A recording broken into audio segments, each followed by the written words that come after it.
pledge allegiance to the flag of the United States of America and to the republic for which it stands, one nation, under God, indivisible, with liberty and justice for all.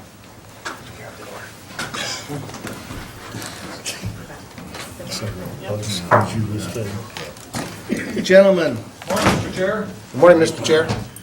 approval of county board minutes. So moved. Second. I got a motion by Commissioner Mauer, seconded by Commissioner Jelinski. I didn't say a word. I think it was this guy and this guy. Commissioner Johnson. It Nothing sounded personal. as if it was you. Got it.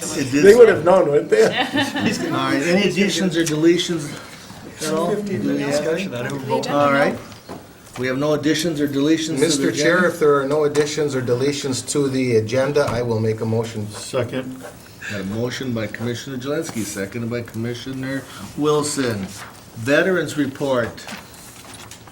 Morning, Kathy. So early, I like the Good morning, Kathy. Good morning, everybody. Oh, that's right. All in favor? Aye. Motion good. Thanks. We're on top of this. It's hard to run a meeting. That's why I'm going It's hard to that run a meeting. Kim says, well, way. Okay. All right, so just an update of what's been happening with the veteran stuff. Lots of stuff happening, a lot of great things too. We've gotten, as always, there's always training and things like that, so I've been trying to keep up with those things and sharing that with my employees. So like the Veterans Conference every year, we have 2 of those, spring and fall. And those are always, they have a lot of great information, so I share that with my employees, and that goes very well. We started a gathering at Coburn's, that was in April, and just had people get together and trying to pull out some of our veterans that don't get out much and getting them to interact with other people, and that went well. And, like everything, when the first couple weeks, it was great. There was a little confusion. People thought, ooh, free food. I'm getting a free breakfast every single Monday. So that, that got a few people a little upset because that's not what Coburn's had intended. That's not what I had intended. So I had to explain to them this is more to get you guys together, and then from there, we can offer a few free things, but Coburn's can't afford to, be giving out free food like that. So, but that went well. People are still getting together, and that's I didn't want to have to be there every week, so they can still get together on their own and do whatever they would like to do, go fishing or whatever.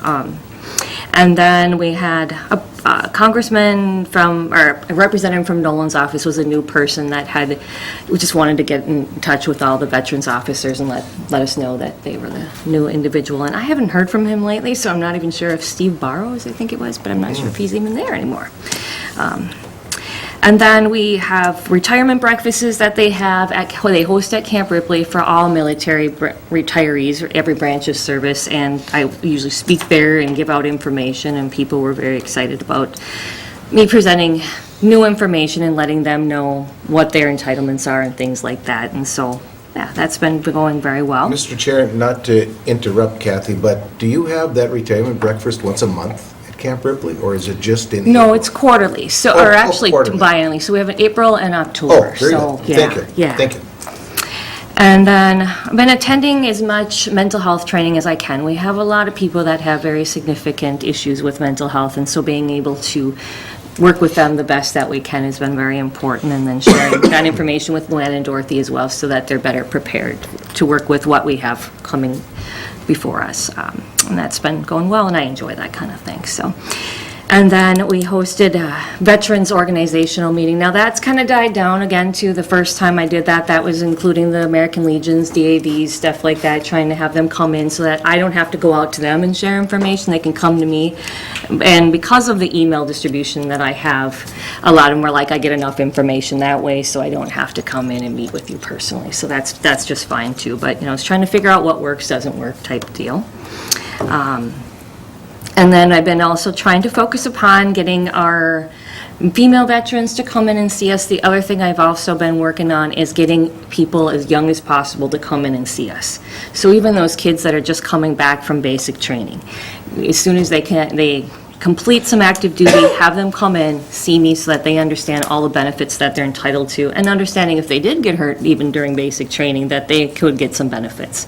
Because it's so hard when you have people that 50 years later after they've gotten out of the military trying to get them their benefits. So the more of us that can catch these people early on, the better it is. So And I find that sometimes the military doesn't explain everything to them, so I guess because I was in the military, I have a daughter that was in the military, I see this and I'm like, this is really important. People need to know why they joined and what they can do, so.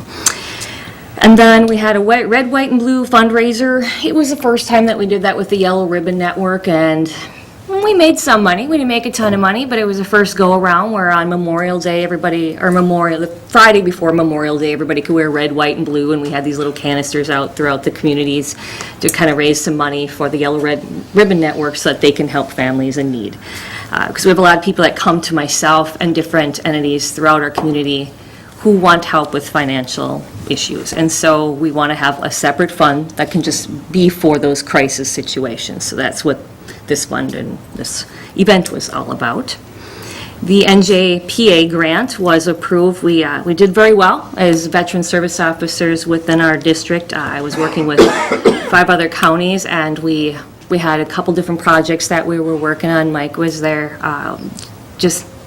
For us, for Morrison County, we have a memorial project in Randall that we were asking for funds for, and then we had transportation, and we also had a trail that was out in the Wadena area and some other memorial type things that were in Todd County and Cass County. But anyway, we took #1, so that was awesome. So veteran service officers rock, yeah. And then we had I've spoken at a couple different events throughout the community, and that's been fun. Even an agricultural group had asked me to come speak, which was really, actually, I got a few veterans from that event that came in and talked to me, so hey, it was a good outreach thing. And then also our big event that we had that was very significant was our awards event that we had on June 14th. That was at our last meeting here, and we are going to get that in the newspaper. I've been asked about that a few times, so I did speak with the newspaper this morning as well. So they've got that, and I think some people didn't understand the significance of, there was just some confusion, but that was a very, very significant event, history in its, making here. So to be able to present such prestigious awards was pretty cool. And our grant that we get, the outreach grant every year for the veterans, is due. Our reports are due, and all the money needed to be expended by the 30th of June. So I'm sending in those reports, and all of those funds have been spent, and we will get new funds in August for the next year. So I'll be coming and seeing you guys again with that. And a couple things that we do have. One of the things I did not mention on my notes, the Brainerd Elks had contacted me, and they offered us 20 free tickets for veterans to go to the Twins game. So we have a Twins game coming up on July 17th that 20 of our veterans get to go to. They get transportation, free food, and it'll be a good time. So that was pretty nice that they had contacted us and asked us to be part of that. And we have a couple training events that are coming up in St. Paul, and then also our DAV from the Disabled American Veterans from St. Paul will be coming and meeting with veterans here at the county. So that's, a lot of people really enjoy that. We've had that in the past where they would come out once a year and meet with our veterans, and so they will be back. And it gives some of our people that have very complex situations, maybe appeals or something going on with the case, to be able to meet personally with these people and address those issues. So that'll be good. We have also Military Appreciation Day at the Morrison County Fair that we're not going to have. We've decided, when I've talked with other veterans organizations, that we just don't have the numbers coming to us. We've had a bunch of booths sitting in a military building, and we probably have like 6 people throughout the day come see us. So it's just, people don't want to sit out there with their booth in the heat, and so this year we're just going to have one booth that has some information for veterans, and that will be with all of the other booths in that building. And it's unfortunate. I wish that we could make this bigger and better, but it just doesn't seem to go that way all the way around. So, and then we have a flu shot clinic coming up. We've got that scheduled for this fall, so that's already scheduled and on task. And then I do expect that we will get a lot more people coming in to see us. There was a huge training event that you guys probably heard about in California where a lot of our National Guard soldiers were. And it was very intense training, and a lot of people were getting hurt. So I would assume that my job is going to pick up and increase here in the next few months as they come in and see me after those things. So, yeah. Mr. Chair, how many Minnesotans went to that national training, do you know? I don't know the number. Okay. Hundreds, but I don't Curious. know the Okay. exact number by any means. But. Any questions, anyone? And Mr. Chair, one other thing, I'm out kind of meeting with people and talking, and I'm getting a number of very positive reports about the services you provide and how responsive you are to our veterans, so thank you. Appreciate it. You keep up the good work. And I'd like to put a plug in too, because I was a little disappointed there was nothing in there about your ceremony in the paper. I For the award visited ceremony. with Kathy this morning. Oh, okay. There was She's just some already working confusion there, and so Terry Lurkey is working on that Okay. today, Yep. and yes, yep. Because that was a great thing. You know, These are something that should have been, they should have got those 50 years ago or Right, whatever. yeah. So it Absolutely. should be Exactly. on the front page of the paper. Yeah. So, Mr. Chair, Kathy, I very much appreciate the information Oh, that you brought definitely. forth to us here. Thank you very much. You're welcome. Thank you. Thank you. Kathy. Have a great day, Kat. Social Services Report, Brad. Good morning. Good morning, Mr. Chair, Commissioners. I have all sorts of guests that are standing me up thus far, so if you would give me the liberty of maybe readjusting my agenda, I would appreciate that, so. Mr. Chair, can we put them at the end of the day? Yeah, maybe we could. Well, if nobody shows up, I might be here all day, who knows? So I will go to the last thing on the agenda first, which is the request to use existing fund balance to do a little bit of work in our office area. As you might recall, we added a South Country Health Alliance Care Coordinator because of the change from Medica to South Country on the SNBC product, so that requires us to add an additional staff, which we have no more office space for an additional staff. So what we are proposing, I've worked with John Erdrich and Joe in Technology Services and talked with Deb a little bit, as well as the administrative team, and what we have decided to do is create some more opportunities for mobile work and create kind of what you would call some landing pads for staff who are going to be more mobile. Each of these staff will still have their own desk in this configuration. So what we would do is we would take my current office as well as the office next to me, remove the wall between my office and that office, and create those cubicles within that space, and they will fit. We would then move 5 staff in there, and we'd have to do some other adjusting for me and for a few others, but ultimately, we would end up with plenty of space for the new worker, as well as the current staff that are in our office, and would actually free up 2 offices that would remain open. And actually, we would use them for interview rooms for the time being, because some of these staff still do meet with clients in the office. So, in talking with John and getting a bid from Innovative Office Furniture, it will be about $20,000 to reconfigure the space so that we have that opportunity to make some open offices. So that is what I am asking today for permission to do. Do we have a dollar figure, Brad? It will be about $20,000 between the office furniture, the moving of the office doors, the removing of the wall, as well as some electrical and cabling for phones and technology. Gentlemen, do you guys want to put a dollar figure in this motion, like not to exceed, or just leave it open? I don't think we can leave it open. Well, but that's, according to this, the motion, there's no dollar figure there. Yeah, about 20,000. John gave me a bid of about $3,000, but he did not have anybody come to look at the office or the cabling. So if you want to put a limit to it, what I'd ask is maybe just up to $25,000 would be the most it should cost.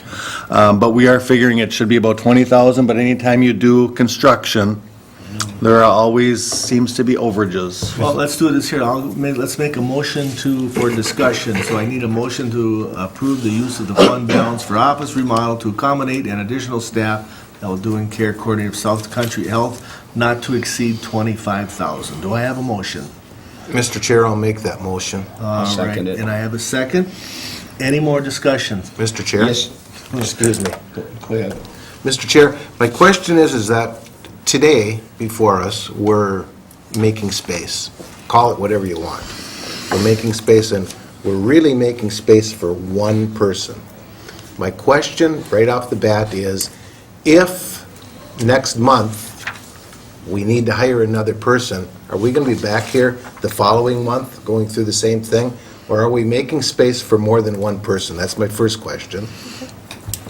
So in answer to your first question, there will be 2 open offices after this project is done. But those 2 offices, as I just heard you say, are going to be interview offices. Correct, but they will be open offices available, and as we learn how to manage this configuration, there may be other opportunities to use other space for interviewing or, but there will be 2 open offices. Okay, and my point to continue, and I might as well sing as though I started talking, is this facility that we're speaking of was built in 1990, right? Rough numbers.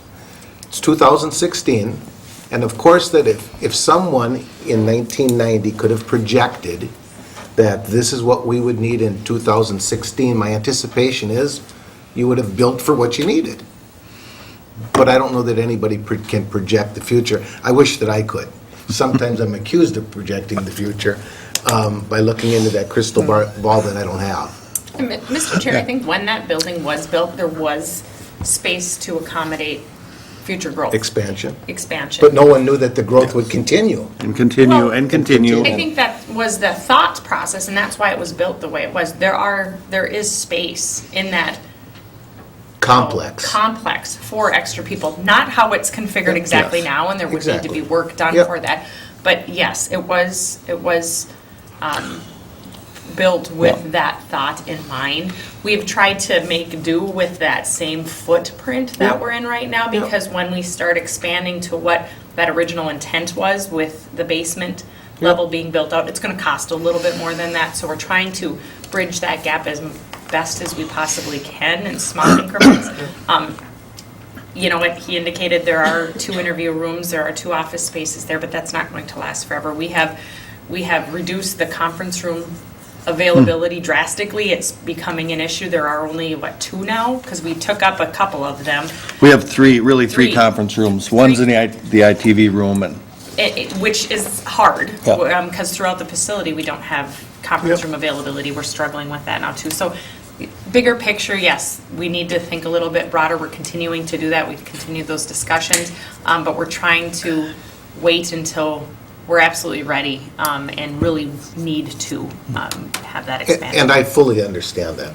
Yeah, I guess the add-on that I just want to say, and then I can be done with this for today, is 20,000 today, 20,000 tomorrow, 20,000 the next day, and we've done the 20,000s already. And we're doing the 20,000 again. And I understand we have to do that. I got it. That part there's no argument about at all. But as we move forward, we have to continue to find space. Maybe think of it a bit more strategically, Maybe. Yeah. Thank you. long-term. Thank And we are continuing to do that, and you will see that moving forward. Thank you. I mean, this has been the most challenging office to figure out where this new person would go, just because of our current footprint, how we've laid out, how we've shared offices. And this felt like the most reasonable kind of gap filler until maybe a long-term facilities decision could be made, and how this configuration or footprint or complex Any more could be worked discussion, out. gentlemen? Mr. Chair, Mr. Wilson? so when you do this configuration, number 1, you have the money available in your budget Correct. that's coming from that. Number 2 is you're taking 2 people, you and another office, and you're putting 5 in. Correct. And then you have 2 meeting rooms available that we can use. And I presume this equipment that you put in this room will be portable enough that if we do some other projects down the road, that this equipment will be able to be used, Yes. Yep. correct? Okay. Yep, that's the idea. And a comment I have, this, the fund that you have, this is what it's for, correct? Correct. You know, it's put away for Yep. rainy day kind of things, for occasionally, hopefully, not too often. And as our accountants say, really, fund balances are for one-time expenses. You don't build through fund, annual expenses through the fund balance, so this is. All right, gentlemen, any more discussion? If not, those in favor? Aye. Opposed? Motion carries, Brad. Thank you. Next, I will call up Emily and Anna Gruber from National Joint Powers Alliance. They are here. Go ahead if you guys want. You can both come up. Yeah, you guys can. Morning. Good morning. Good morning. So I'll just preface this a little bit by saying I invited Emily and Anna here. As you might recall, last year during the innovation funding round, Region 5 Social Service Directors did an innovation grant requesting funds to hire a contract manager for the Region 5 counties. It was not accepted, unfortunately. However, in working with the National Joint Powers Alliance, they felt like this might be a good business model, and 4 of the 5 counties in Region 5 decided to invest in a shared contract specialist. And so they're here to give you an update on the activities, talk a little bit about the future, and how it's been going. So I will turn it over to one of these 2 persons. I will take it from there. Thanks for the intro. As you guys are aware, and as Brad just shared with you, this was one of our first shared service ventures for NJPA. So Emily is a shared service specialist for us. What that model means for us is that it's a position that's shared throughout Region 5, and then also NJPA commits to, depending on the position, anywhere from 10 to 30% of it. And so for this position, there was one county, Todd County did not commit for this last year, but it looks like they're going to commit for this year, so NJPA covered that cost for this last year. So benefits of the shared service position, it obviously increases value, collaboration between the counties, cost efficiencies. NJPA, as I said, covers anywhere from 10 to 30% of it. And this last year, Morrison County's financial commitment was $12,748. That will not change. That's going forward. That's another benefit of working with NJPA is that we're here to serve you guys, and we look to help cover some of the additional employment costs as we keep this person on staff. Obviously, the cost of that increases, but we want to keep the rates as affordable as possible to the 5 counties that are participating for this next year. So another addition that came up, we initially started this as contract management for the 5 counties. Once that started, we realized that the Adult Mental Health Initiative, which is sometimes referred to, or most of the time referred to as AMHI, they had a coordinator that was operating the AMHI that was being contracted out significantly higher price than what we were able to do it for. So we saved the AMHI group roughly $10,000 by being able to offer the same exact rate on that as what we offer for the contract management. So Emily ended up not only taking on contract management for 4 of the 5 counties, but then AMHI for the 5 counties plus Aiken County. Yep. So, And what I would just say about that is, again, as Region 5 directors, we talked about collaborative initiative coordinator.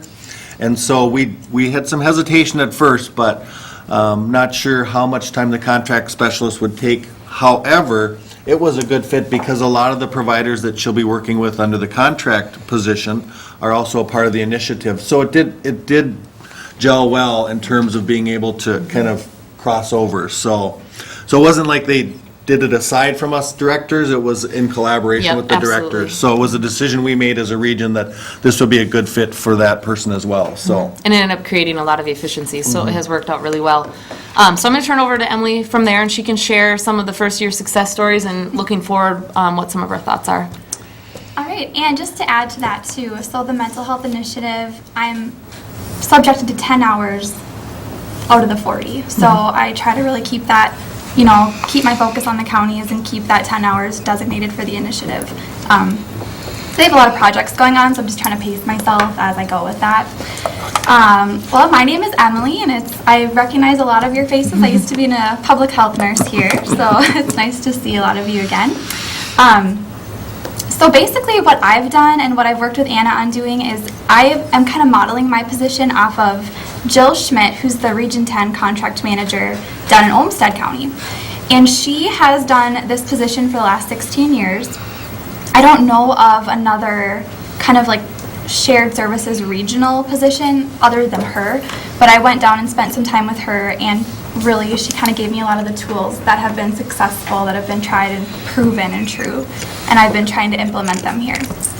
And she's also going to come to our directors meeting on the 19th, so she'll kind of share kind of her thoughts on how things should be going, how they're going, and how my position maybe would look like going forward. So far, the focus has been on social services, and I've been working really closely with all of the regional directors and supervisors in developing relationships with them and kind of looking at their contracts and going to different meetings. So a lot of this has been first time for them, first time for me, so we're kind of learning as we go, but I can see a lot of good things happening, definitely. A lot of the work is coming up. A lot of the contract renewal is coming due. When I first started January, it was like just done. And so it was kind of a good time to come on, review a lot of the stuff that had already been done. And I just, we finished the GRH contract, so that was a big batch of things that we just finished, and I did that for all the counties. I worked pretty closely with a lot of people from the county on that as well. I can see a lot of good things happening as far as collaboration with the counties. I go to the directors' meetings monthly just to give them an update, let them know how things are going, and I think that's been working well. We decided to host all of our contracts on the I don't know if you guys are familiar with SharePoint. It's a site that you can securely upload things that you have to have permission to view. And so it's very transparent in the fact that Morrison can see Todd, Todd can see Wadena. We're trying to make these templates kind of the same so they're more efficient, they stream better. It doesn't make sense for them to all be so different. So that's kind of where we were looking at that. Like I talked about the mental health initiative, I've been really working on a lot of those projects and trying to, especially with travel time, make it more efficient for the supervisors. So for example, like if I have a meeting with a couple of them, I'll try to make it so this project is working over in, say like Todd and Wadena, we can meet in Staples instead of having to drive to Brainerd. So I try to go to them whenever possible. Trying to do that. Let's see what else we got here. I just finished, well I didn't just finish, a while ago we did the RFP for the Morrison County Drop-In Center. So I've been working pretty closely with Penny and that team on getting that finished, and I think it's good. We got some good responses and I was happy with the proposals, so that was exciting. And that was really our first foray into creating such a significant request for proposal. And so it was good to have Emily, because those take a lot of time if you want to do them right. Doing those requests for proposals can take a lot of time, and making sure that you are treating all the vendors fairly and providing accurate information. So it took longer than expected, but we were all learning how to do those together, so. It did, and I really worked close with Jill on that and attorneys involved with that through their program to keep it all legal onto what we need to have. And we're going to be doing another RFP for the CSP services this fall to add to that program. Let's see here. A couple other things we've been able to do as far as sharing services with NJPA is we've been able, like I said, to utilize our building a whole lot, and I look to do that in the future. We had a meeting there last time and it seemed to go really well. So we're going to probably try to do that more in the future. And just things like, I mean, our SurveyMonkey account, that's over $1,000 a year, and that's something that we're trying to utilize for providers to kind of measure their outcomes. And I just did the unmet needs survey for the mental health initiative through that, and we've been already having really good responses with that. So, and it's, it's all mobile, so consumers can utilize it too. So, looking ahead, I'll just be continuing to work with looking at those outcome-based contracts. We want to kind of hold providers more accountable than they have been in the past. Kind of do more site visits is what I'm hoping to do. Just have that one contact person for them to be able to reach out to. It's clear, they know who to reach. And, looking forward to, I know there's been some talk, maybe looking into public health, grant management, contracts. So any other areas for shared services is always a possibility. Do you guys have any questions for me? It was kind of a brief run through of everything I've been doing. You're getting a test tomorrow, Jen. Yeah, I hope you're listening. Mr. Chair, Emily, did I understand you to say you do 10 hours of this a week? 10 hours of the adult mental health initiative. Of the adult mental health Yep, so the portion rest of the week is dedicated to the county Gotcha. case manager, or county I was contract trying to figure out manager. how you do this in 10 hours. It just, Oh my goodness, no. you can't do it. No. Gotcha. Nope. And probably, sorry, Mr. Chair, Commissioners, that, being that 10 hours is what we had before with the Adult Mental Health Initiative Coordinator. This has really been a better fit. I think Emily has been a lot more organized and structured and transparent, and it's relieved some of the pressures from the supervisors, because the initiative is a how many $1 million project between 5 counties plus Aiken in trying to coordinate and manage the mental health services across the region. So that's probably been even a bigger benefit to some degree than the contract management, even though that's been a big help as well, and will be even a bigger help now come this fall, so, It's kind of funny how those things can morph, where you didn't realize where a need was there before, or what could be met, but just opening the door to work together can lead to so much more, and so it's a nice fit. Mr. Chair, and the efficiencies gained by working together, it's just, can't be spoken highly enough about, that's so important, so, thank you.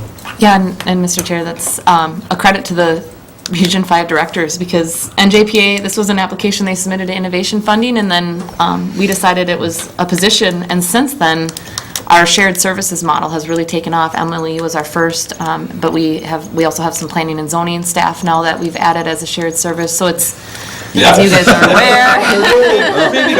you had to open that wound, didn't you? So, I know. He stole them from us. Enough said. I'm glad you're saying he did. I knew nothing about it. So he says. So it's been a very successful model, even though we borrowed from counties. You mean you're gonna give them back? Maybe. Some hours a week. Now you're renting his services. Yes, there, exactly, borrowed. Anything else? I would like to say, Brad, I want to thank you and the directors for coming up with ideas, because NJPA is more than willing to work with things. And I know the things you brought have been kind of in the innovative funding area, but it seems like your area is a little more of things that work better if we get real involved with. And Absolutely. I appreciate what NJPA wants to do, but it's people like you that need to tell us what to do, because we don't want the board bringing out the ideas and then them not working. We need it from your end, and working together, I think, is great. There's some things that do, but the 5 counties seem to be working pretty good together on different programs. So I really appreciate that, because I know NJPA wants to, and Anna and Emily have been doing a wonderful job on making things happen, so I appreciate that. One, like, we said when we brought this forward is that, we do contracts, but we've not done contracts to the degree that we need to be doing them in terms of performance management, outcome-based, holding providers accountable, making sure they're doing what we need to do. And so, Emily's got her feet solid on the ground now, and with these contracts coming up this fall, and then starting to do some site visits next year, I think we'll be in pretty good shape. Good. All right. Thank you. Thank you. Thank you, guys. Thank you. Have a wonderful day, ladies. Yeah, you too. Is there a Karen in the audience? There is. Yeah. I saw her wander in. Tabitha? Good morning, everyone. Morning, Karen. Thank you, Karen. No, I haven't seen her. Good morning. So my last, Morning, Karen. my last agenda item is for Karen to just share some information on our financial assistance program. So I will turn it over to Karen. Okay, I'm here today to share some information on our cash programs. DWP, Diversionary Work Program, and MFIP, Minnesota Family Investment Program. I gave you the cases we have as of April of each year, and I gave you the last 4 years. As you can see, Diversionary Work Program's gone down a little bit. MFIP's staying pretty stable. Diversionary Work Program is a program set up for families when they come into the agency to apply for cash. If they haven't been on cash assistance in the last 12 months, that's the program they go on. It's set up to get them on and off assistance within 4 months. So we concentrate on work. What happens if they don't get off in 4 months? Then they fall to MFIP, Minnesota Family Investment Program. Majority of them do come off because DWP is set up, if you find a job after you're approved, that money doesn't count against your grant. So they get the money from working, plus they get the money from the grant.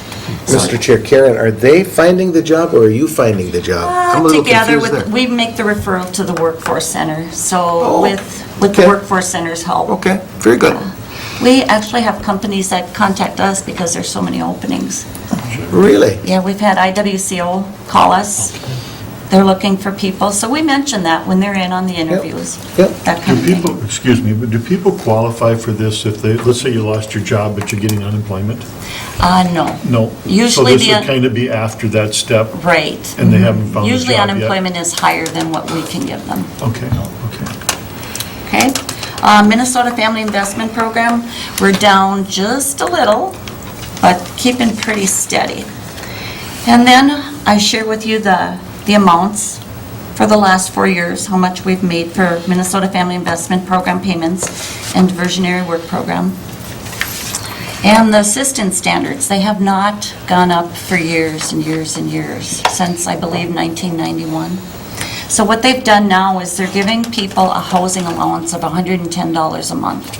You can get your assistance standard grant for how many people are in your household, but if you're not in subsidized housing, you get $110. Okay, may I ask, if you're in subsidized housing, I don't know what the dollar figure would be there, so if I'm reading this correctly, if you have one person, they get $422 a month, is that correct? Actually, the cash program, 422, would be your cash portion and your food. That's the total of the two. Okay, but that does not include the Subsidized housing. That's correct. And what dollar figure is that usually? Depends on how much the rent is. Normally, like at Falls Meadow Ridge, if you're a single person and you only have the cash grant, you might end up paying $10 if you're one person. But this person has $422 to live off for a month. Well, they actually have cash, $250, Okay. and $172 in food. So they really have $250 to live off of in terms of paying their rent, gas, Yeah. Yeah. utilities, those types of things. So if you're in subsidized housing, you don't qualify for the extra $110. But if you're not in subsidized housing, you get an extra $110. Mr. Chair, when you say we're down a little bit in an area, is that good in your business? It Or- is, in our business it is. Okay, I mean, I realize that's less people getting assistance, but then again, we're not finding, is there somebody else out there, because that money's still coming from the state and federal government, right? That brings money into here for people to spend in Right, the local right. area. Yep. Mr. Chair, in theory, they'd be working. Yes. Maybe hopefully, as unemployment rates Yeah. decrease, Okay. that would coincide. Probably the vast majority of the reason for the decrease would be employment. Right. Mr. Chair, and that, however, we only get money from the feds based on the number of people who are getting the service, correct? Correct. Yeah, so it's, okay. There isn't an extra pool of money that That's we're right. not, That's I mean, left over. if they're eligible, it comes in. If there's not the eligibility, there isn't something coming in. I But guess my question is that we're finding all the people that are eligible to take the programs on. Usually we do. I mean, usually people are coming in to apply if they're at a point in their life where they just can't do it anymore and what they're making, or, Yep, thank you. Now, AMFIP does have a 60-month lifetime limit. So if they've used their 60 months and they don't qualify for an extension, that's it. An extension would be like if they're physically unable to work, mentally unable to work, then they would qualify for an So extension. then they fall off the grid after 60 months. So, Mr. Chair, to follow that up, and I don't know that you have the answer for this, they're done, they're not getting it anymore, what happens to them then? Well, they can And I don't know qualify. if you can answer They can that. qualify for food support and medical. Oh, Yeah. another Just another program. program. Okay, Yeah. okay, okay. Okay, the extensions, there again, if you're unable to work, that's an extension. Family violence waiver is an extension.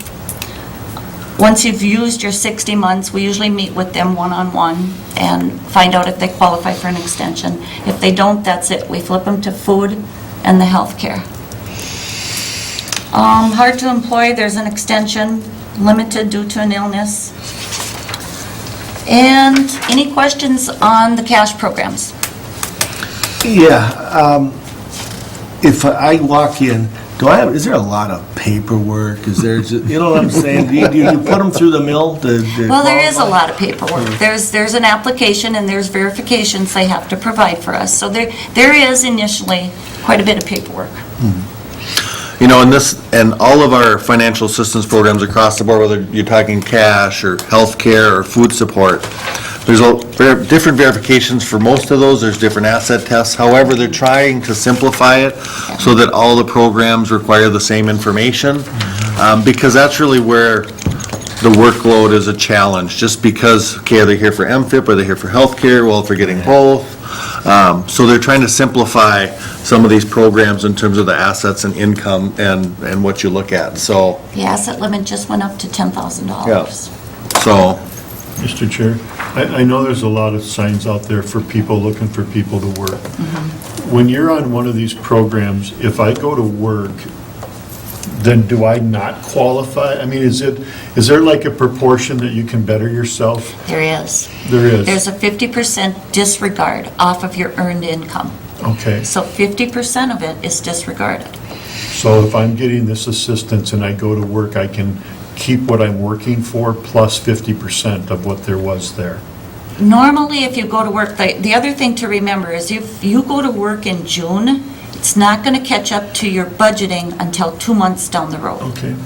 So you get to keep that income for 2 full months, and then if you're not earning, say you're earning $500, only $250 is counted against the good. grant. I thought maybe it was if you go to work, you lose all these benefits. It used to be, Well, not that's good. anymore. I'm glad that it's Yep. bettering people, so when they go to work, they can at least better themselves a little bit instead Right. of cutting them off completely. More of an initiative to Yeah. go back to work, to Right, find a that's what I'm job. trying to get at, yeah.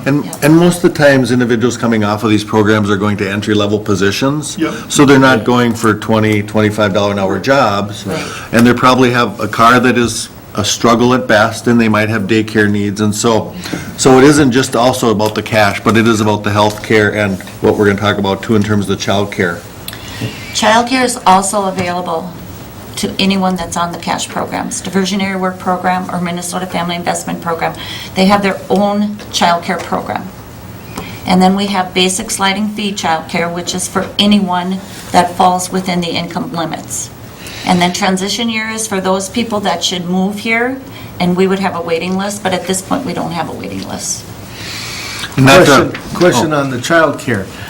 Again, there's a law passed here, what, a year or two ago about being unionized or something like that, child care. And if somebody is on assistance, they can't go to a private, they have to go to these child cares so they get subsidy. Is that, do you follow me on that? In Morrison, I don't know that union went through. I don't think it did. No, I don't think it did. Did not. Well, it did pass. Oh, it passed. However, I believe there are still some legal challenges to that. Okay. I believe they might have had a union vote, and I believe it might have failed. Failed. Okay. But I I'm think- not I'm sure that- positive, but we've not seen That's the what I- ramifications of that Yeah. yet. We haven't yet, not So, but I don't believe it passed, that there was enough providers that voted for it, so. Yeah. I would say not to freak out Karen too much, but we have underspent our child care assistance grant for a couple of years.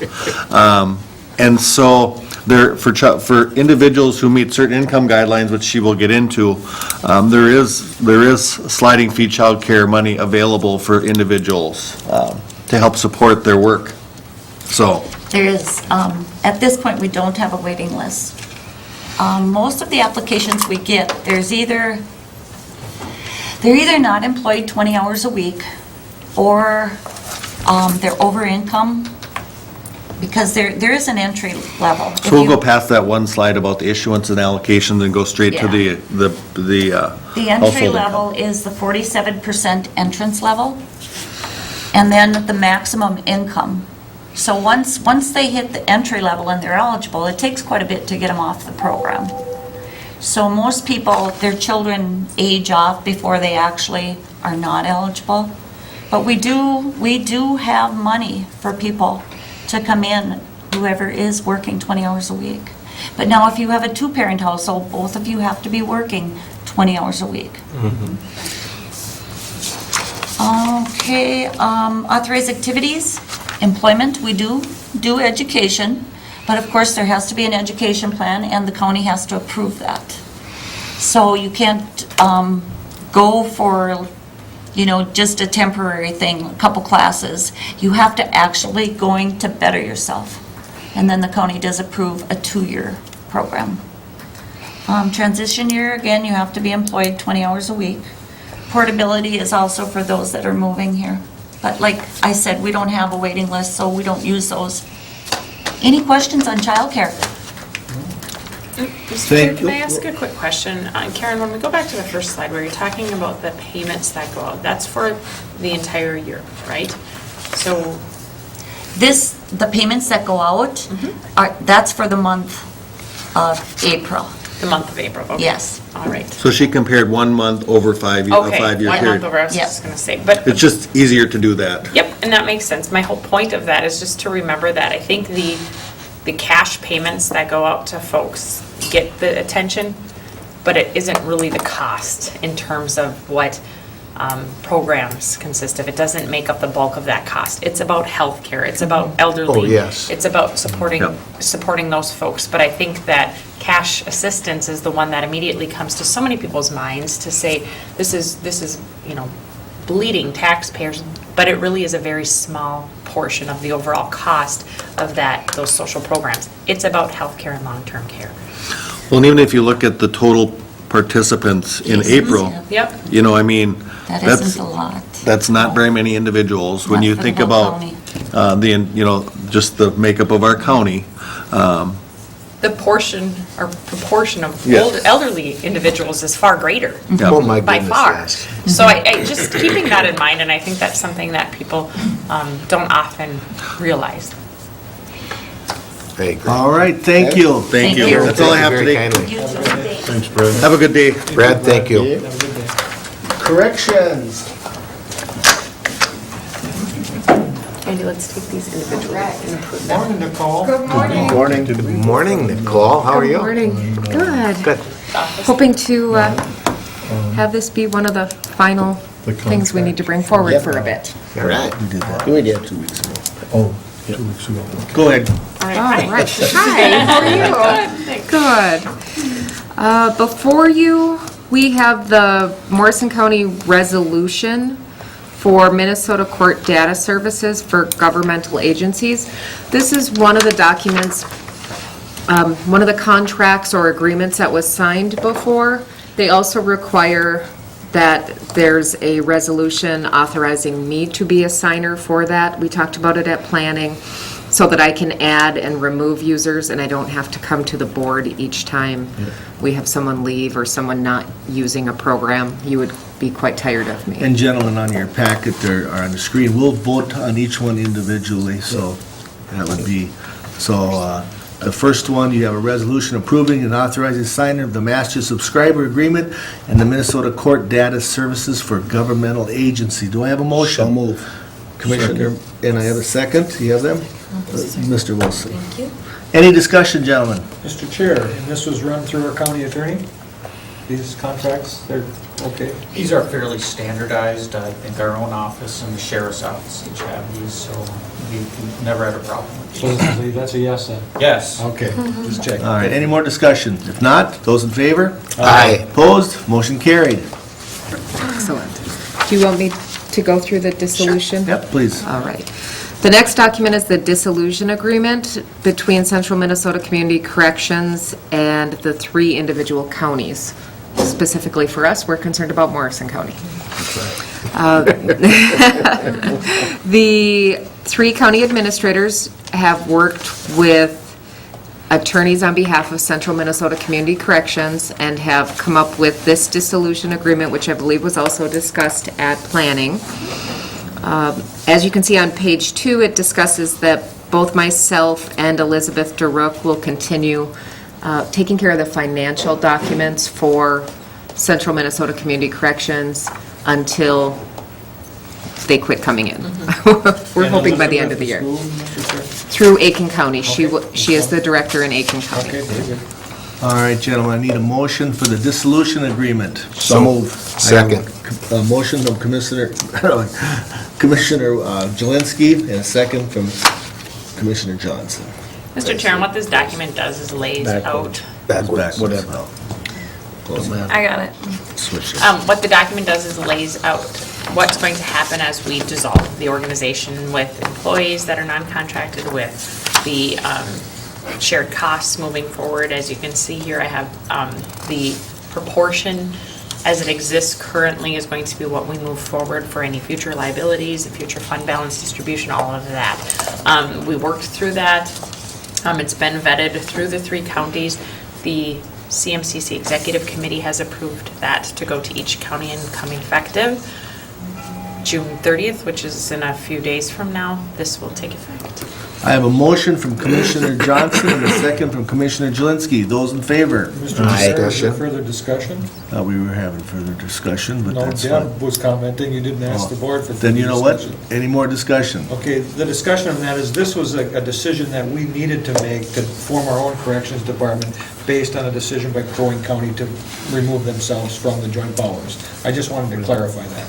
And Mr. Chair, I would just like to further discuss that by saying that we have been in discussion for months over this to come up with this document, to end that joint powers agreement, if you will, and to become a standalone agency, if that's... Which makes us July 1st, correct? Exactly. This is a final document. Thank you. All right, any more discussion, gentlemen? If not, those in favor? Aye. Opposed? Motion carried. Actually, it's the second final document. The effects bargaining is the final document, as of now, which is the next one. All right. Which essentially is the same thing, except identifies or specifically targets those individuals that are bargained. What happens with the organization and those individuals as employees of the CMCC organization and that union contract, and then we have to spell that out. Mirrors the arrangement with the non-union staffs in the dissolution agreement. Gentlemen, I need a motion for the effects bargaining employer transition agreement. Commissioner Mauer's motion, Commissioner Wilson second. Any more discussion, gentlemen? If not, those in favor? Aye. Opposed? Motion carries. Thank you. It's been a very interesting ride Yes. learning how to dissolve and then create. And how quick time goes by, it'll be here before you know it. Absolutely. If I could, Mr. Chair, Sure. there is one other item that will be coming forward, which is the MNCCC, Minnesota Computer Collaborative Coalition Cooperative. There you go. Yes. They have not finalized their joint powers. Their board did act on it. They are actually sending out a new joint powers agreement to all counties in the state and all agencies that are involved because they have modified it.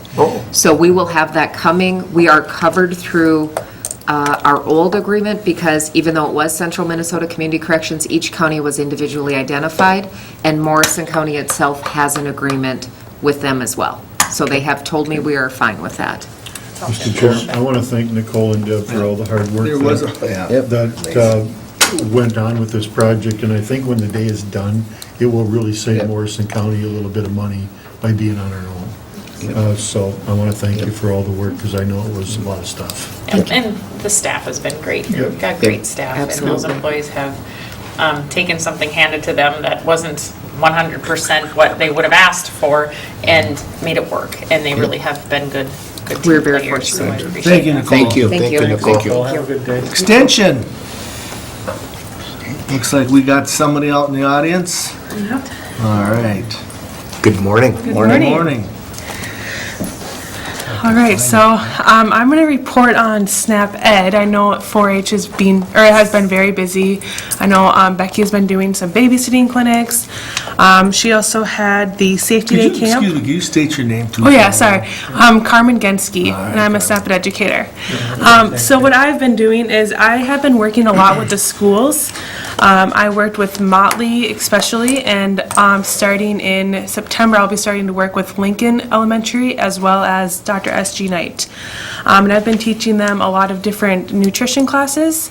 And so we talked about fruits and vegetables, physical activity. We planted a school garden with the third grade students. And so now we're going out to the garden when I go and teach them, and we pick different produce, and they get to plant the garden, they pull the weeds, they do all the watering, so it's all hands-on for them. Then we do nutrition lessons based around the garden. I'm also doing a parent-child cooking class currently. So it's a chef-led cooking class for 2 hours for 6 weeks long. And the parents and children cook together in the kitchen. They eat together as a family just to promote that family time. Those family meals are on the dinner table, and then they get groceries to take home each week. I'm also doing classes at the Drop-In Center here in Morrison County. So I'll be doing 6-week cooking class with the Drop-In Center participants here in Morrison County. I'm also going to be doing the Eat Smart program through St. Gabe's, and then I'll be working with Sprout, the food hub out at the Boat Works, and I'll be doing cooking classes with different participants from that program, as well as we'll be doing I Can Prevent Diabetes classes, and also store tours. So we teach them how to grocery shop at the Coburns here in town. So, Been busy. yes. Mr. Chair, I would like to ask Carmen, you spoke a lot about cooking. Yes. Where do you cook at? So I cook so when I work with the Motley parents, we cook at the fax room in Staples at the high school. Okay. And when we cook here in town, we cook at different churches in their kitchens, or I cook at the school. So Okay. I'll use, for example, I'm going to be using the Mary of Lords Middle School cafeteria. So when we're talking about this, you're talking about children, and you said third graders. I heard Yep. that clearly. Are you talking adults also with the school systems? Yes, so we're trying to work with their parents as well. So we're trying to get them to get the education in school as well as from their parents.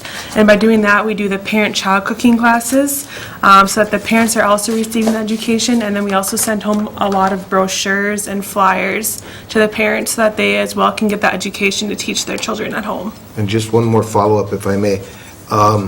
You spoke of Sprout a little bit Yes. at the Crestliner facility. Are you moving forward, becoming more involved in that? Can you explain? Yes, so Extension is doing food demos when the participants come to pick up their CSA shares. So the participants from Eat Smart are receiving a CSA share every other week. And that has, this last one was wild rice, eggs, rhubarb, potatoes, and there was one other object in there. And then we do a food demo to show them how to use that produce at home. So we made a wild rice salad with a vinaigrette dressing to show them how to use that at home. And then we gave them recipes on how to use rhubarb. So we are doing food demos in their kitchen there at Sprout. And then we also will be doing different cooking classes through Sprout at the market. Mr. Chair, CSA. Community Supported Agriculture. Very good, thank you. And Mr. Chair, I'm sorry, I do have one more thing. Who goes to this, and who qualifies, or do you qualify? Can I go to it? Can the board go to it? Yes, so Sprout, they're still working on their market hours. They've sent out some surveys to see when it would be best available for people to come and see the market. They have not set a date yet on when they're going to start opening the market, but it'll be open to vendors, not just of produce and foods that we can eat, but also baked goods, and also be open to artists, so that artists can come in and bring their items into the market. So they have not set a date yet on when it's going to start opening. The CSA pickups take place Wednesdays from 2 to 4, and those are participants from St. Gabe's, from the Eat Smart program, and they need to qualify by answering yes to one of the hunger questions. The questions, don't quote me on these for sure, but they're based around, have you been hungry in the past 12 months, or have you worried that you were going to run out of food? Okay. And that's how Very they good. qualify. Thank They you. tried to do a lot of parents that had children, just so that children could receive those foods, but I know they did open it up to other families as well. Very good, thank you very Yes. much. Anything else, gentlemen? Appreciate it. Perfect, all right, thank Carmen. you. Have a nice week. Yep, you too. Auditors report. Good morning, gentlemen. Good morning. Good morning, Deb.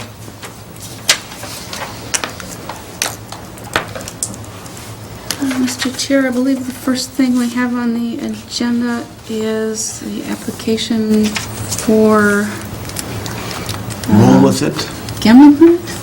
I'll move on that, Mr. All Chair. right, I have a Second. motion from Commissioner Jelinski Got it. and a second by Commissioner Johnson. Any more discussion, gentlemen? Well, Mr. Chair, if I may, roll with it. Is that a private nonprofit? What's the My money used for? question, too. It is a, let's see, certificate in good standing for a sales tax exemption. Let's see what I've got on them.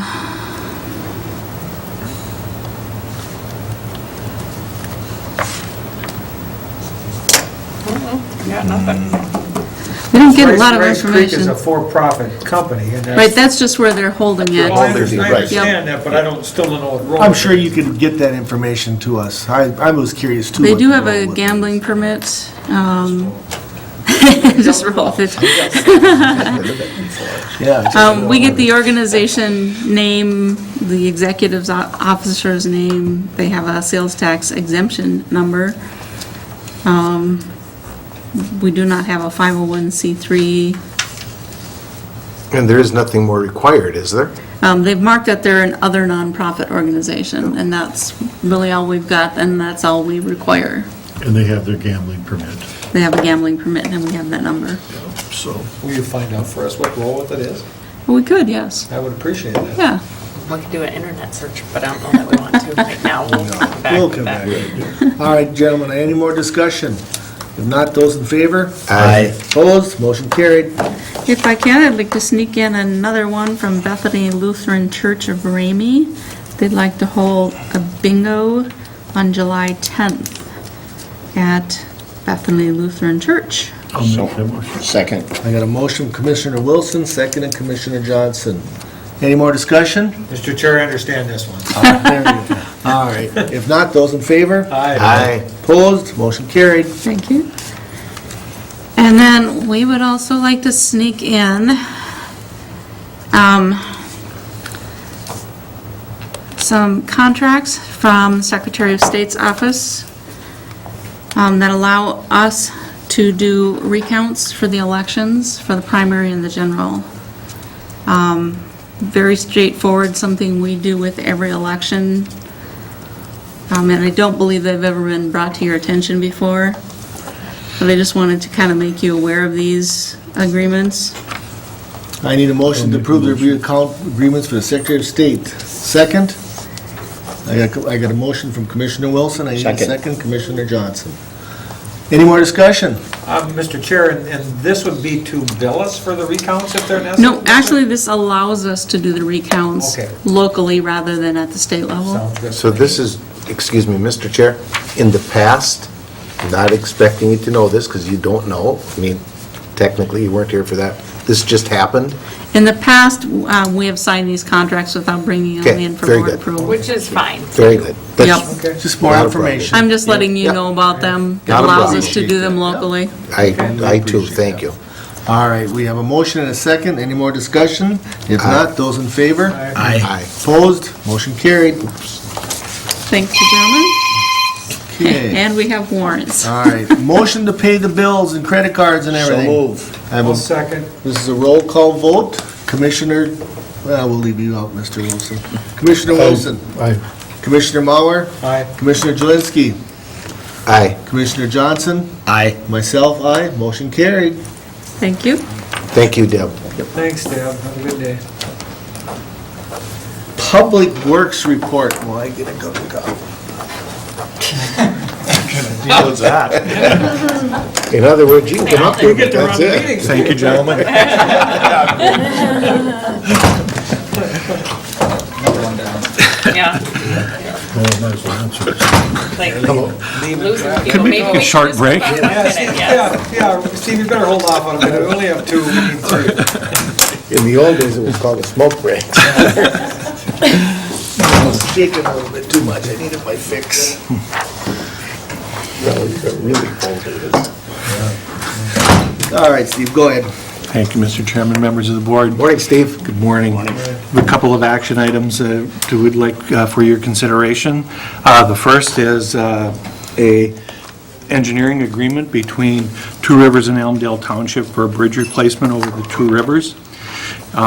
It is located 2 miles west of Bullis and about a quarter mile south of Trunk Highway 238.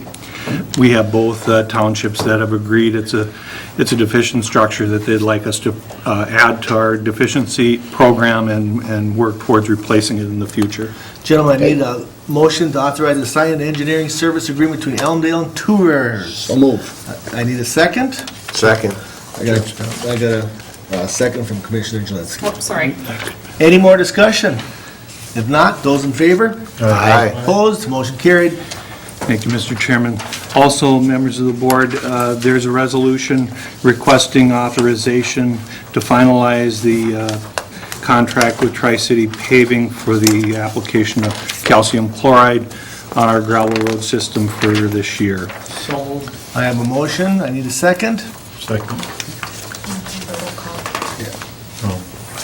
Any more discussion? This is going to be a roll call vote. Mr. Chair, yeah, thanks, Steve, for getting out on that stuff quickly. I appreciate that. Thank you. We moved it up a little bit this year, just because of the last couple of years, it seemed to be getting into a little bit drier spell, and it seemed to work for us. Thank you. Steve, what does that cost us about a mile? It's about 4,000 a mile, it's 99 cents a gallon, so some, there's different rates that we apply, but it's about equivalent to what we save on blading. Okay. Plus, you have all the benefits of the gravel lasting longer and no dust. Any more discussion, gentlemen? Not, this is a roll call vote. Commissioner Jelinski. Aye. Commissioner Johnson. Aye. Commissioner Wilson. Aye. Commissioner Mauer. Aye. Myself, aye. Motion carried. Mr. Chair, members of the board, has the project list Yes. around? Sure. Just wanted to touch base with you. This is projects that we have currently agreements with the townships to conduct. Most of those are related to bridge work. We had this down to just 2 not that many years ago, and this is a number that have come back as the townships, I think, feel and are comfortable with entering into these agreements and replacing these structures with us. I've always tried to build a good listing of projects, because what happens most of these are funded through the town bridge account, and what happens is 5% off of the Highway Trust Fund is flexible money, and part of that goes to this township bridge account. Townships and counties that don't pursue their funds, they get so much in their account, then the rest of it starts to go into what's called the flexible account. So if we have a project that comes up and we utilize all of our town bridge money in our account, then the flexible account is used to make up the difference if it exceeds that. Or if we have projects that are ready to go, we maybe notify that project can move to a letting, and they'll use flexible money to spend it, even though our account has been all used up. So having a pretty good number of projects like this in the queue has been beneficial for us. I think we brought in a lot of revenue because of that. And these are the ones currently that we have going. And I think they're in just about everybody's district. So That's good. we have some of these that are under contract right now. Number 3 in Lakin is under contract. Number 6 in Lakin is also under contract. We will be going to bid this fall for number 4, that is Swan River, that is over the Swan River in Swan River Township. That is an actual bridge structure, probably a $600,000 project that will be, we've obtained funding. Much of that is this flexible account that'll go for that replacement. So it's starting to build. There's more work that the townships and even some of the small cities are asking us to help participate with them in to get it through the permitting and that type of work with them. Steve, where's 270th Avenue? Is that the one by the park? Yes. Okay. That is the That's connection. down the road a couple of years yet, probably, huh? We have the agreement. We've collected the data. Okay. And so I expect that we will probably design that this fall. Okay. And then the easements will be drafted and they'll be handed off to the township to get. And if they get them, we'll move on it, I think, relatively quickly after that. Thank you. Mr. Chair, and that's the one right at the park? It's 1 on the mile South south. River? That one is actually a grading project. Oh, okay. It's that mile we're taking over Right, in from the conjunction township? Oh, okay. from the Okay, township. very good. Yeah. Thank you. Yes. Mr. Chair, to me, this is working together. This is the county working with the township working with the county. Yesterday, I was out on King Road with Steve and his crew and Belle Prairie Township. There's a bridge that's going to be removed, and I'm going to take a stab at this is the bridge we're talking that I'm looking at Yes. right here. And the relationship between Steve's staff and Belle Prairie Township was just like okay, how are we going to do this? What do we need to do? Let's get it done, basically.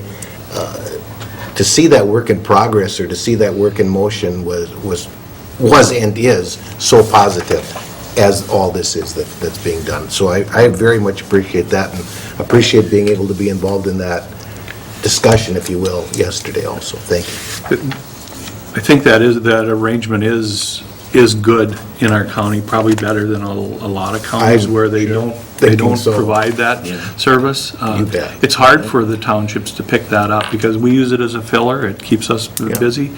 And it's what we do, so. Well, exactly. And Mr. Chair, I'd like to add on to that. I want to thank Steve and his office because anytime I've called you about an issue, you've taken care of it immediately, and I really appreciate that. I've got good people, and it makes my life And very it easy. shows. His cell phone is always on. It shows.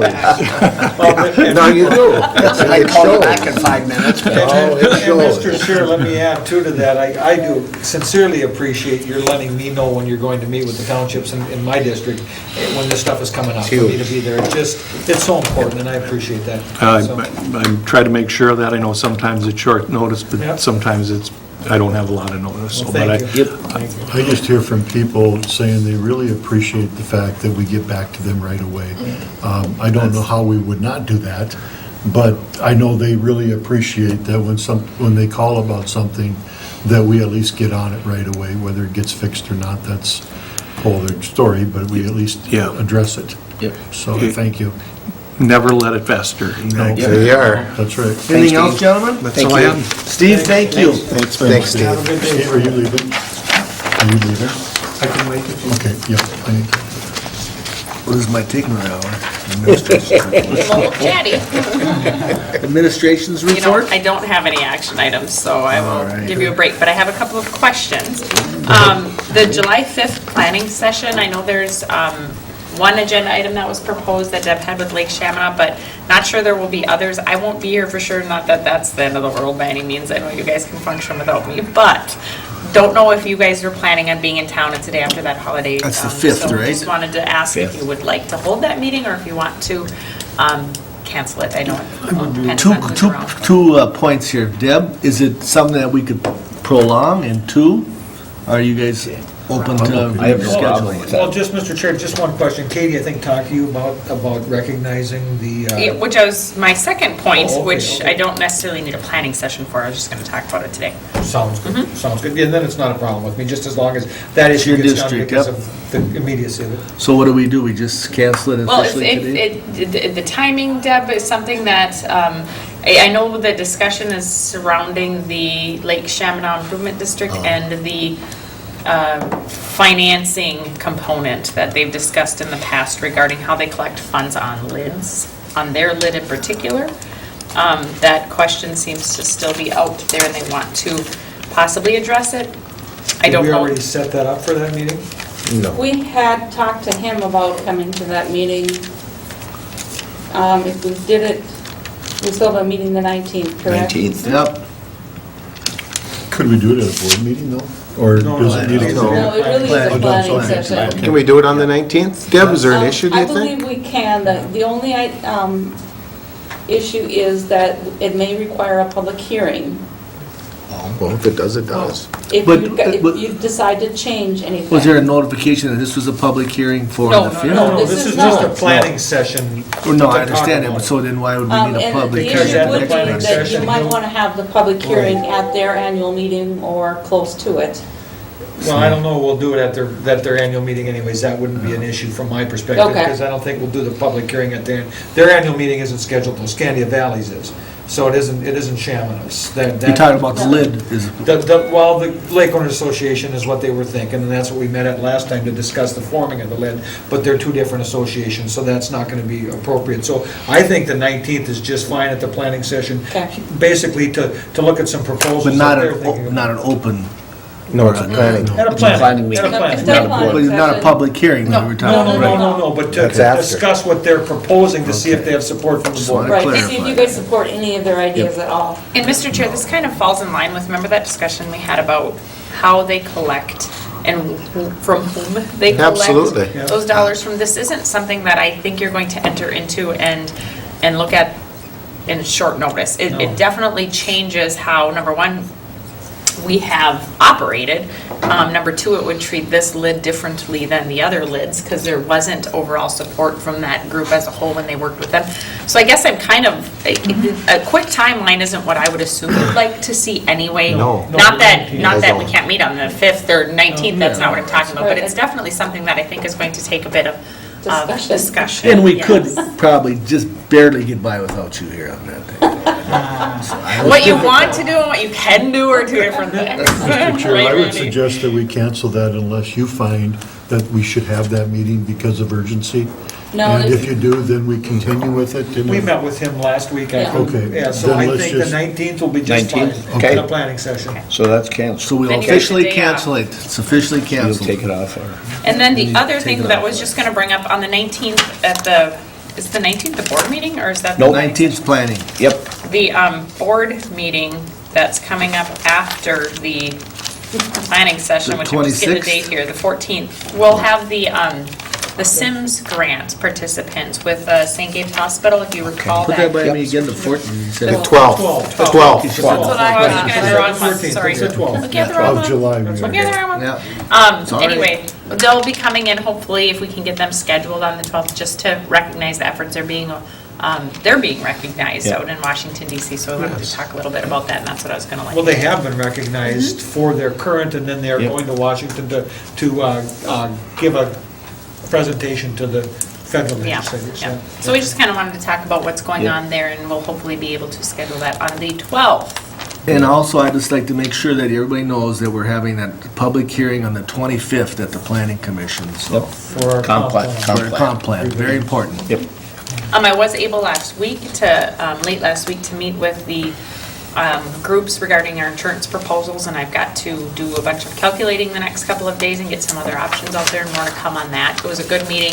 I just continually am impressed with our staff and their willingness to not only recognize that insurance has changed from what it was even 5 years ago, much less 10 years ago, but also to come up with ideas and solutions that we work together on that, because insurance is a business that both employees and the employer have to be very involved in, because we both impact costs and what happens. So I just, like I said, continually am impressed with that group and their help in putting that stuff together. So it was good. So more to come on that.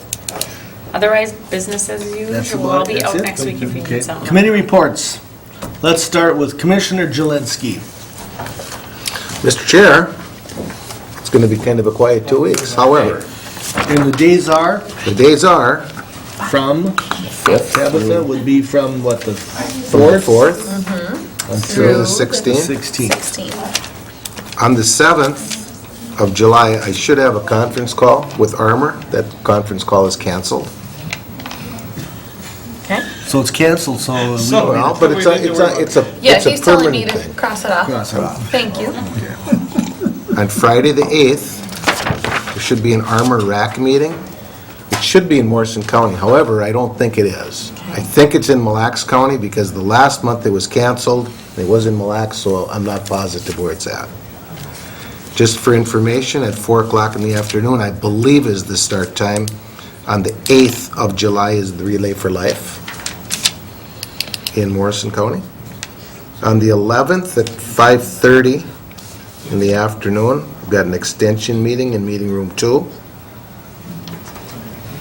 On the 12th of July, at 9 o'clock in the morning, I believe we have a board meeting. And at 7 o'clock that night, we have Board of Adjustments. On the 13th of July at 8:30 in the morning, there should be a department head meeting in Meeting Room 1. On the 14th of July at 9:30 in the morning, I've got an ACUB meeting, ACUB, at Camp Ripley. And at 5:30 that same afternoon, I've got a Trails meeting, and I believe that is at the Fort Ripley Liquor Store. And that is all I've got. Commissioner Wilson, or Commissioner Johnson. On the 7th, July 7th, Thursday, I've got South Country in Owatonna at 9 o'clock in the morning. He said the Board of Adjustment. Commissioner Wilson and I have a Tri-County Health meeting at Joint Powers in Staples on the 13th at 1 o'clock. And I have a Region 5 meeting that morning at 10 o'clock at Region 5 in Staples. That is it. And I'm covered on all that. Commissioner Muller? All right, let's see here, Saturday the 9th at Lake Alexander Property Owners Association at 9 o'clock at the Scandia Valley Town Hall. And let's see here, Mississippi Headwaters Board on the 15th at 9 o'clock at the Walker County Boardroom. What was the last one? Mississippi Headwaters Board in Walker at the county boardroom at 9 o'clock in the morning. And the first one, if you may repeat that again, Lake Alec Property Owners? Property Owners Association, 9 o'clock on Saturday morning, the 9th. And that's at Scandia Scandia Valley. Valley Town Hall. That's it? And you are welcome, And Commissioner. myself, everything's good except on the 13th, I'll be up at Bemidji Howdy to run effective board meeting. Excellent. And that's it, I'm good to go. Anything else, gentlemen? If not, I would so move for adjournment. I got a motion Second. from Commissioner Johnson and a second Commissioner Mauer to adjourn at 10:19. Those in favor?